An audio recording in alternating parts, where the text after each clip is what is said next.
بسم اللہ الرحمن الرحیم۔ السلام علیکم۔ آج میں جس موضوع پہ بات کرنا چاہتی ہوں وہ ہے ہمارے نبی صلی اللہ علیہ وآلہ وسلم۔ ہر طرف اندھیرے کا راج تھا، جہالت کا دور تھا، منافقت تھی، شراب پانی کی طرح پی جاتی تھی، امیر آدمی کی عزت غریب پر لازم تھی، غریب لوگوں کی کوئی حیثیت نہیں تھی، طاقتور کمزور پر حاوی تھا، غلاموں کے ساتھ وہ سلوک کیا جاتا تھا جسے دیکھ کر رونگٹے کھڑے ہو جاتے تھے۔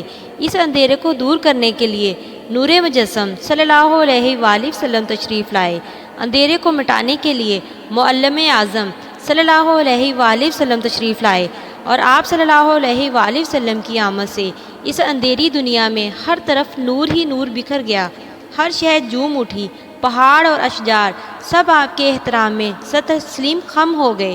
حضور صلی اللہ علیہ وآلہ وسلم ہر انسان کے لیے پیغام نجات لے کر آئے، بنی نوع انسان کے لیے رحمت بن کر آئے۔ آپ صلی اللہ علیہ وآلہ وسلم وہی نبی ہیں جن کا امتی ہونے کی خواہش تمام انبیاء علیہ السلام نے کی تھی۔